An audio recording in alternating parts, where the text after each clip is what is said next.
1936. Oh, I see. So 4 years. 1936. It was 4 years. That last for 3 years. 3. May 1939. I think well, there are 2 years of the 3. Yeah. 2 years?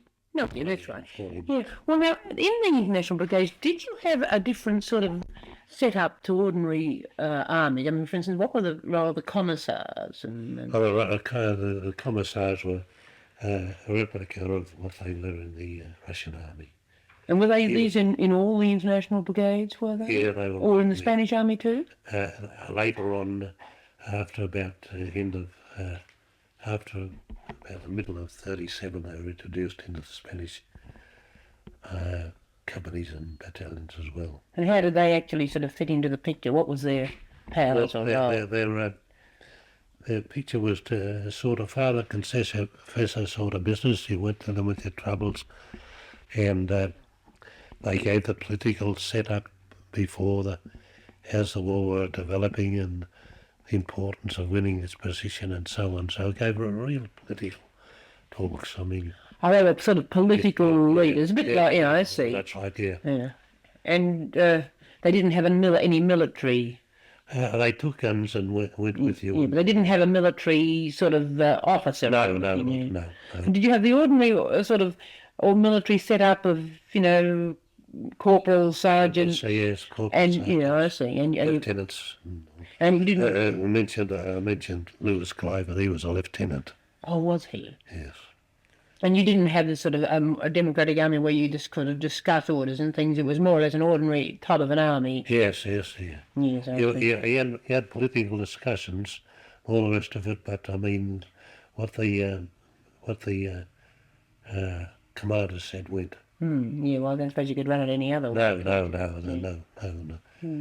And there were one or two dissenters. I mean, there was one bloke called it was sentenced for preaching Trotskyism, a Scotchman, and he was sentenced to a prison term, and then later on we never seen him. He was kept in internment all the time the war was on, released and eventually come back to Scotland. I see. Yes, I say so. We didn't even put up with Trotskyists in those days. Well, one or two of them, there's a chap time that he was with in there with the British battalion. Was he? And he was sentenced to prison, and he claims that he tumbled to Stalinism while the war was on, and that it was from preaching anti-Stalinism that he reckoned he was jailed. But I think it was far-fetched. I think he was just a bloke that had a gut full of fighting and. What was the morale like of the International Brigade? The British battalion became known as the shock brigade of the international brigades. The Americans were very high in it, but I always remember one American. He said the British are the shock brigades, and he said they can bloody well keep it. They can best every fight they go into. We're always picked to go in the toughest fighting and cocked to really punishment. For instance, after Bill Young and Lewis Clive were killed in early August 1938, and with those killed and those wounded, reduced from about 160, they went in to about 70, just about halved. Not all killed, but a lot wounded. In the last action we went into on the 23rd of September 1938, there wasn't more than about 50 that went in, remains of a battalion. And how many is a battalion? A battalion generally is about 1,000, but mostly, for the most part, about 600 was the highest. I see, and so the 170 was only the remnants of the battalion anyway, and yes, they got halved. Yes, yeah. I see, and did many people die of wounds? A terrific lot of them died of wounds, yeah. of the casualties of the British, of 2,000, there was 1,200 wounded, 500 killed. That was the figures issued at the finish. 500 killed, 1,200. I just mean, I wondered if a lot of them who sort of got saved and actually wounded and then later on died because of the lack of proper medical attention. I suppose, they're bound to have been fairly high death rate in the hospitals too. Yeah, they were pretty severe. But once, of course, they back to to England, there were friendly doctors who cared for them. Yeah, I see. Oh, they'd usually be repatriated if they were seriously wounded. Did they have trouble getting repatriated? I mean, if France was in this non-intervention kick, how did they get them home again? Well, a lot of that was under the lap too. Yes. Was it? Yes. Had to be smuggled through France? Yeah. That'd be hard if you were injured. It was, especially if you was severely wounded. Now, when we left Spain, for instance, Mr.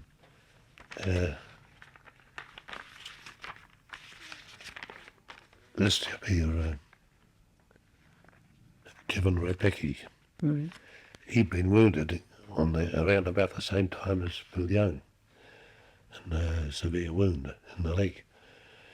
And about a week before we to depart, well, we didn't know for a couple of days when we'd be going. About a week before we went, he was hospitalised, and it turned out to be a fever. See? And Lloyd Edmonds, well, he and an Irishman went from the place where we were quartered, 30 miles from the frontier, down to the French frontier to try and get some cigarettes. We knew there were cigarettes dribbling over. And there he got challenged for a leave pass and shot in the boob in Barcelona. And when the battalion departed from Spain on November the 8th, 1938, he was in jail, see, in Barcelona. Well, when the fascists had succeeded in breaching the Ebro, and it took about 2 months for them to get to Barcelona, and they commissioned Lloyd to form one of a committee to go and interview blokes that was on the Popular Front to try and get Maurice to take him to the French frontier. And there was there that Lloyd had read out one day the death of Kevin Rebecki. Oh, he died of fever in the hospital. What sort of fever would that be? What was it now? Those who typhus. Oh, he died of typhus. Were these fevers like typhus and enteric? Were they? Typhus was bad. And they were sort of raging, were they? Yeah. Although that was the only case I knew of the ones that were made in Spain. There was 310 of us returned from that area. There was only about 70 to go there at the end of the battalions fighting, but different ones come drifting in from hospitals and that and get reinforced. We finished up about 300 strong to return to Australia, to Britain. And what's this city of Barcelona? Was torpedoed off Valencia on its way from Marseille to Spain? That was a ship, and it was carrying volunteers for Spain, and it was in the days when it was allowed to do it before non-intervention. And I could only verify, and I talked to dozens about the incident. They all talked about an Aussie on it. No, it said there they believed there were 10. Yeah, well, I think it was an exaggeration, and one heard's exaggeration. He brought the word back that there was 10. Yeah, I see. But we don't know whether. No. We only got told about one, actually, and different other ones only could never verify it, but one was a little bit of a poster type, about Australia's part and that. Oh, I see. Well, we suspect that, although we're no proof there could have been 10. Listen, how did you get out of Spain, eh? Well, in I mentioned that the delegate had agreed to take us out and A Frenchman.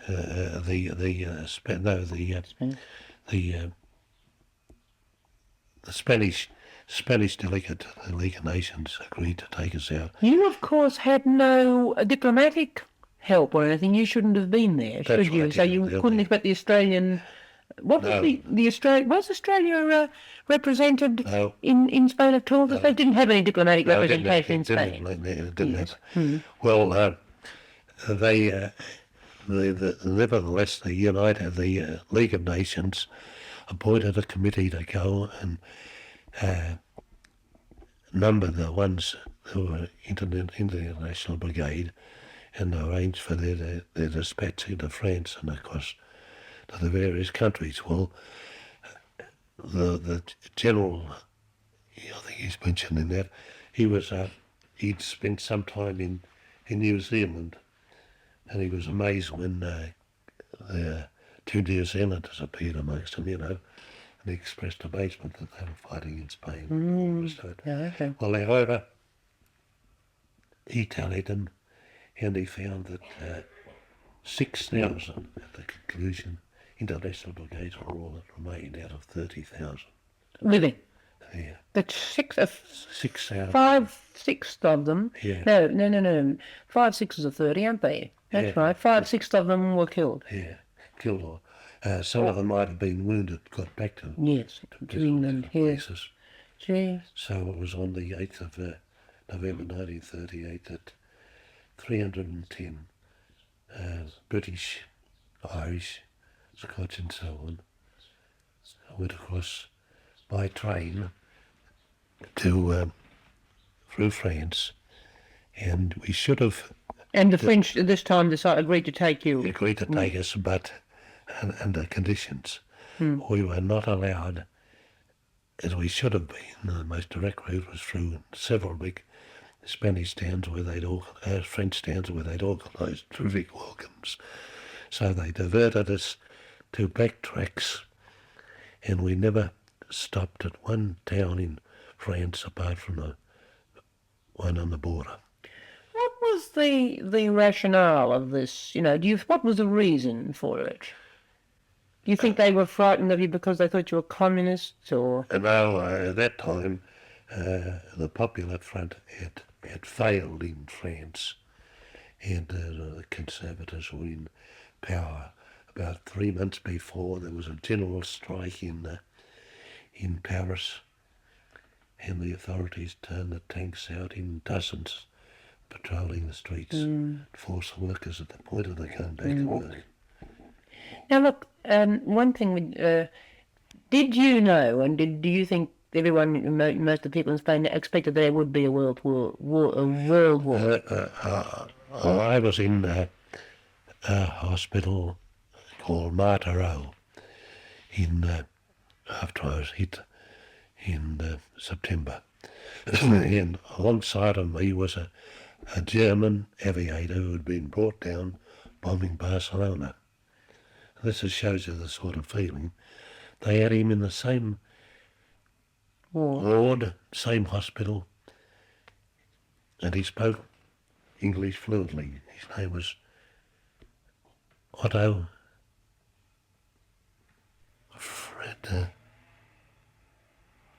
it was a name like Mamio. It'll come back to you. Yes, yeah. Well, he boasted to us what idiots we were there fighting for Spain. They were just going to be a vessel of Hitler's who was going to go on to conquer the world. So they freely tipped. That's one of the Condor Legion. And you Really did. tipped, and I believe them. That was one of the reasons why I listed earlier. I thought that there was a possibility of bringing it off. Of course, I wasn't able to foresee. You thought that if they could have stopped Hitler in Spain, they might have stopped Hitler full stop. Yes, You might have right, stopped Hitler, yes, Hitler for good. yeah. Yes. Yes, indeed. I doubt if they would have, even if they had stopped him in Spain, I think it would have all... It's interesting to speculate, isn't it? What would have happened? Yes. I see. Now look, you didn't actually, you only started on telling me about the Ebro. What earlier battles were you in? I was in the Aragon and the Belchite. Yeah. And what were they? What was the details of those? What happened there? Which was start with the first one, right? The Aragon, we retook a position in the Aragon, but within a month we were emptied out of it, you know, and then we were in about 3 months in reserve. You weren't in all the time, mind you. It's particularly Belchite was the next big action. And then there were 2 episodes to Belchite. We took Belchite. And then later on, Belchite was one of the places in which the Panzer divisions of Franco started off with Panzer divisions on the high roads, you know, and fast-moving tanks. And they went through us like a cheese, split Spain in half. That was by March 1938. Well, You didn't have tanks. we had tanks, but not enough. Where did the arms come from that the Spain had? Mostly Russian. Mostly.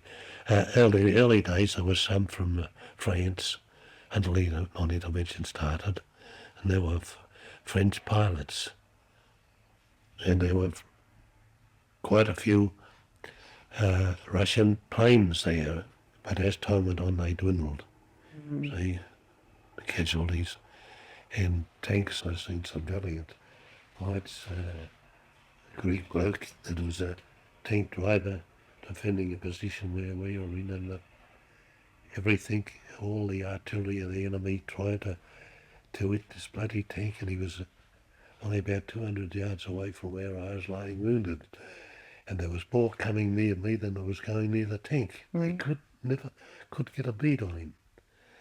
But there was, sadly enough, there was too few of them. Yes, indeed. And the Spanish people have still got fascism. Yes, still got it. It's amazing, isn't it? Yes, Really? and keeping out of that. Mm. The contributions he made to the war, you probably know, is that he sent 2 divisions, the blue divisions, to fight against the Russians in Russia. They took a terrible bloody pasting, and the Russians took dozens of prisoners. Yeah. Well, that was the one gesture he made. 2 divisions, and of course they'd be fanatical fascists who hated Russians in any case, would do it just to the love of fighting against them. Yes. And now, is there anything else that strikes you that you'd like to say about that the Civil War in Spain? What or things you saw, or did other people? I got one. What is this? Dollar Cereburi, this passion flower. Different ones went to Russia, and I spoke to different ones. So now, look, the passion flower, dollars. Now, this is La Passione Ara. Yeah. No, this is in Spanish, of course. Yeah. What's it mean? To Comrade Jim McNeill, is it? Yes, for a valiant fighter in the cause of Spain for democracy and so on. Yeah.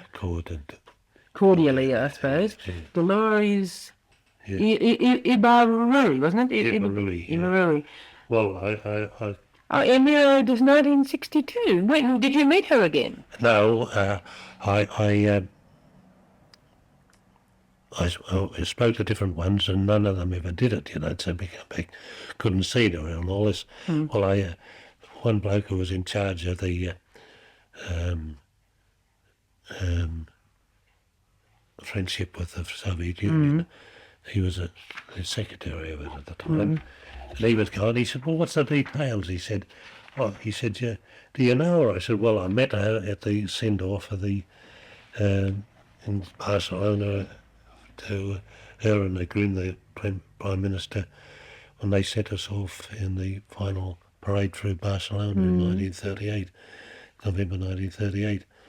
And I said, I just want you to give her my regards, you know. She won't know me. I said I was among one of dozens, you know. Well, he asked for, he was one-legged, a British bloke. He said, well, when they asked him, the two people he wanted to see the legless hero, and he wanted to see Peshanara. They said, well, he's down the other end of Russia now. That's Bay. Oh, yes, that's Yes. But Peshanara is there, so they arranged the interview, and he had a 2-hour session, cup of coffee and all the rest of it. And she asked all the details of me, and she said, well, I'd like to leave a little gift to him. She said, what's his address? He said, oh, I'll take it.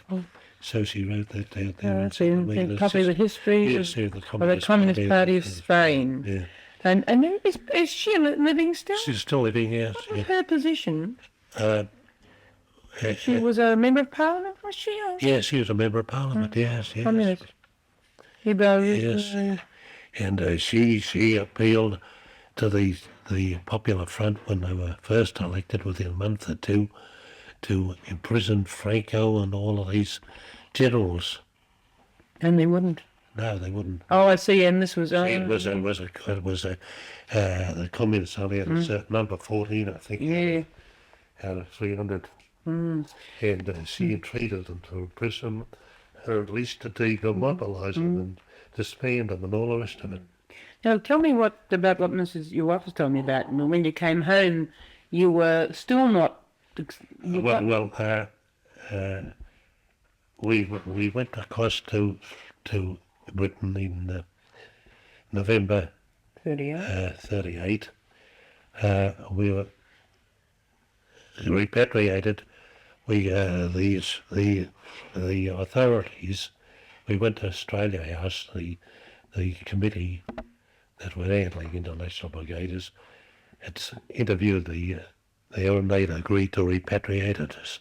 And when it came to the pinch, they would repatriate us, but not as returned soldiers, but as destitute seamen, you see. And or impoverished seamen. Well,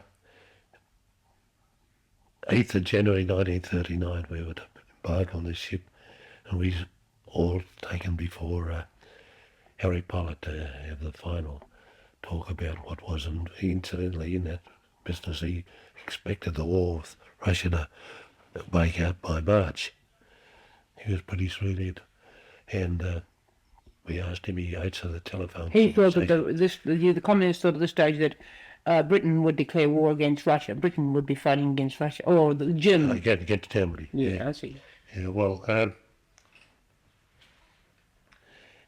we've ascertained that by his answer to a telephone conversation, which never made it plain, but covered some inkling, and we asked him to elaborate, and he did.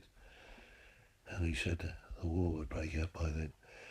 Well, he said, now, which is the one that was, I reported missing, feared, killed, and then sent a letter saying killed. I said, that was me. He said, well, there isn't any need to counteract that now. I said, no, the World's Press met us on the 10th, I think it was of January, and they got our names, and they got that I'd been wounded and had been reported for missing, but that I turned up, you see. Well, so there was no need for do it. But in the meantime, I kept on corresponding faithfully with the party and the Spanish Relief Committee and with my mother all the time. So that a week after I was hit, I wrote to the mother and told her that I was in hospital, slightly wounded and so on, laid it down a bit and so on. And so within about 3 weeks she got word that I wasn't missing. But in the meantime, your family had been trying to find out something about you at home, had they? Two different brothers had been over to the party and over to the Spanish and over to the Italian. And why did they go to the Italian? Because they knew that the Italians were fighting for us, and I'd mentioned being opposite the Italians on one or two occasions. Oh, I see. Letters, you see. to see if they'd taken you prisoner. They had a prisoner. And what did the Italians say? He disclaimed any knowledge that they had one solitary fighter in Spain. All this time the Italians had been denying. Yes, and even though they had thousands upon thousands. Who were the main troops of Franco? Did he have mostly German? Did he have mostly Spanish? Mostly Spanish. Yes, there was a hell of a... In fact, the elections of these Popular Front was a very narrow one. Very narrow, almost down the centre. Oh, I see. So it wasn't as if they had the majority of the Spanish people on the side of the Republicans. No, they were terrific lot of the Catholics were belonged to the Flange and all that sort of business. Oh, I see. So, yes, and so then what? Were there many German troops or? Yes, there were about 40,000 German troops, plus tanks and planes. Plus the Moroccans, plus the Italians. Plus 200,000 Italians. And how many international brigaders in all? 30,000, spread over 3 years. Right. See, the whole point was that there was never 30,000 in action at one time. There was never 6,000 in action time. It dwindles down, you see, as one battle got, depleted. And so that at the end there was 6,000 there, but not even all them fighting. That was after they'd been rounded up from hospitals and everywhere. Oh, I see, yeah. Yes, well, the contribution of the West, of the democratic world, was nothing like the contribution of the fascist world. No. And also, of course, well, they were just sent, weren't they? They weren't volunteers. That's right, yeah. So then... I had a bunch of Italian prisoners of war working in the forestry company in the Second World War. And the word got out around amongst them. All my battalion knew, our company knew that I'd been in Spain, and someone mentioned to one of them, and one said, me also. And he said, Mussolini, speak. Go. He's constricted. Yeah. And he turned out to be the most wide awake of the Italians, and man prisoner. He was awake up to Mussolini, awake up to fascism. And you were later on, after you enlisted in the army in '39 again. Yeah, you hadn't been home very long. No. I'd been home just on about 9 months. And then you enlisted actually on the outbreak of war. Yes, on the hatred of fascism and stuff like that. Bloke I quoted in the hospital saying that they're going on to conquer the world. And they bloody well would have if they hadn't been stupid enough to Russia. Yeah, I see. And so you went away again, and then eventually you ended up in the forestry at home, did you? No, forestry in England. What did they do? Was that army? Army, yes, army. What did you do? We provided sleepers for when they got across to France for railways, bridge deckings for likewise, timber for manufacture of planes. They must have been short of timber, because they haven't got much in the way of forest, have they? There was a big forest in Scotland and the north of England. I was in the north of England, about 60 miles outside of Newcastle, for 7 months, and then I spent another 2.5 years in Scotland, in the fir forests of Scotland. And there was mighty big forests. Okay. That's one thing all the Australians got no conception of England. You think it's everything so little. tied together. But there's estates of 60,000 acres of fir forests. No, privately owned, not state forest. One by owned by Lord so and so. Oh, I see. Oh, I see. Actually, going from the Clydeside up to Salisbury Plains, we passed dozens of big properties that would be 20 and 30 and 40,000 acres, And rabbits is more plentiful than you could see in Australia. Golly, and are you in action in the Second World War before you? No. I said, what were you invalided? What was this because of your? I was invalided into the forestry companies. Fairly early. Yeah, fairly early. Was it because of your war wounds, earlier wounds? War wounds. Yeah, so... the others were all classed as a competent combatant. In fact, when I got back in the end of 1944, sent to New Guinea, and they were just the same as the other troops there. Oh, I see. And what happened to you? You were discharged? I was discharged in 1944. And you married... And was this because of your leg wound or your eye wound or what? What were you discharged? What was it? Was it because of your leg wound? No, I was emphysema, sinusitis, I got it today, and Goodness gracious me! Different things, you know. If you had all those things then, it's remarkable you're so healthy now. Well, this morning I didn't think I was so very. Didn't you? Up with sinusitis. So, and then you'd married. In the meantime, you'd sort of you met your wife. And Dumfries. No, she's Scottish.